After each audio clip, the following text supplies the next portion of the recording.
You've probably heard this story. It's one of the most dramatic, most infamous acts of censorship in all of human history. You've got this emperor, totally obsessed with power, who orders every book in his brand new empire to be tossed on a bonfire. And then he has hundreds of scholars buried alive. It's a tale known as fenshu kengru, and it's seen as this deep, foundational trauma in Chinese civilization. So today, let's dive in and really try to figure out what happened. Now, this whole terrifying account, the one that's really shaped how we see this for over 2,000 years, well, it mostly comes from one man, a brilliant historian from the next dynasty, the Han, named Sima Qian. And man, does he paint a chilling picture. He portrays China's first emperor, Qin Shi Huang, as this absolute tyrant, a guy literally waging a war on knowledge itself. And for centuries, his story was the only one we had. But what if that story we all know isn't the whole truth? What if this tale of just, pure tyrannical rage was actually something way more calculated? What if the real evidence, stuff that's been buried under the earth for millennia, tells a completely different story? Not a simple bonfire, but a complex, almost surgical, bureaucratic strategy to control the very idea of history itself. All right, so to really get to the bottom of this legendary crime, we have to understand the world that built that bonfire in the first place. What was going on in China that could possibly lead to something so extreme? Okay, just look at this timeline for a second, because it tells you something absolutely critical. Speed. The Qin conquered all of their rival states and unified China in less than 10 years. That's wild. But get this, only 8 years after that incredible achievement, the book burning starts. And just 15 years after it was founded, the whole dynasty just collapses. This wasn't some stable, long-lasting empire. It was a political flashpoint. And you can bet its leaders were acting with a serious, almost desperate sense of urgency. So what was the motive behind all this? Well, to find it, we've got to look at let's call it the political software running the Qin Empire. It was a philosophy known as legalism. Now, you got to forget any image you might have of the Qin as just like lawless barbarians. They were the exact opposite. They were a state absolutely obsessed with law and order. Under legalism, the only things that truly mattered were the absolute power of the state and the ruler's supreme, unquestionable authority. Everything and everyone else, you were just a resource to be managed for the good of the empire. And in a system like that, you can see how independent thought isn't just a little nuisance. No, it's a fundamental threat to the whole shebang. And this really breaks down the core conflict perfectly. It's an ideological showdown. On one side, you've got the Confucians. They look to the past, right? They use stories of ancient wise kings as a kind of moral yardstick to judge what was happening in the present. But for the Qin's legalist government, that was completely unacceptable. I mean, how are you supposed to build this radical new future if you've got scholars constantly using the good old days to criticize every single one of your policies? It was basically an all-out war for control of the historical narrative. And here it is, folks. This is pretty much the smoking gun. And it comes straight from the architect of the whole policy, Prime Minister Li Si. His argument was, look, if you let people have their own private versions of history, their own philosophies, they're going to form their own little groups and undermine the state. So the goal wasn't to completely erase the past. Not at all. It was to create one single, official, state-approved version of it. Okay, this is where the story gets really interesting. Because it turns out the burning wasn't just this chaotic, burn everything you see kind of event. Not by a long shot. They were very specific. See, practical books, stuff on medicine, farming, divination, things the state considered useful, were explicitly saved. The real targets: history, poetry, philosophy. This wasn't a war on all knowledge. It was a very precise, very selective filtering of ideas. The goal is simple. Get rid of the tools that people could use for political dissent, but keep the tools the state could use for economic productivity. Clever, right? All right, so we've taken a new look at the bonfire legend. Now, let's move on to the second, and frankly, even more horrifying part of the story, the mass execution of scholars. 460. That's the number that's been seared into historical memory for 2 millennia. 460 scholars, supposedly the intellectual heart of the empire, buried alive. That's the story. But who were these people really? Well, it turns out the trigger for this whole purge probably wasn't some lofty intellectual debate. Nope. It was the emperor's desperate and failing search for an elixir of life, immortality. So when a couple of his court alchemists couldn't deliver the goods, they skipped town.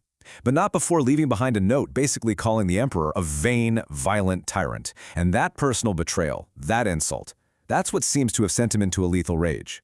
And this is a game changer. Modern scholarship has pretty much completely reframed this event. First off, the victims probably weren't Confucian scholars at all. They were more likely fengshi, which means magicians, occultists, alchemists. And second, when you look at the actual Chinese character used, keng, it doesn't necessarily mean buried alive. A better translation is probably something like to trap and kill or simply to execute. So suddenly, this isn't a grand war on intellectualism. It's a paranoid emperor purging the court magicians who had failed him and, worse, humiliated him. Okay, so if the bonfire was selective and the purge was aimed at alchemists, not scholars, where did this story of a massive loss of knowledge actually come from? Well, it turns out the real literary catastrophe wasn't part of the emperor's plan at all. It was a disastrous, totally unintended consequence. And here is the fatal irony of the whole story. The book-burning edict didn't actually order every single copy of these books to be destroyed. It said private citizens had to burn their copies, but an official copy of everything was to be taken and stored in the Imperial archives in the capital. So in their attempt to create a monopoly on knowledge, they created something incredibly dangerous, a single point of failure. And just try to imagine what was in that one single vulnerable library. All the unique histories and cultural memories of the 6 states they had just conquered, radical political ideas like choosing rulers by merit instead of by birth, advanced scientific works, and maybe most tragically of all, the legendary classic of music. This was the lost 6th classic of ancient China, a text that has completely vanished. People say it contained profound ideas about cosmic harmony, about the very structure of the universe. All of it, gathered under one roof. And this is the real culprit. Just a few years later, in 260 BCE, the Qin Dynasty was crumbling.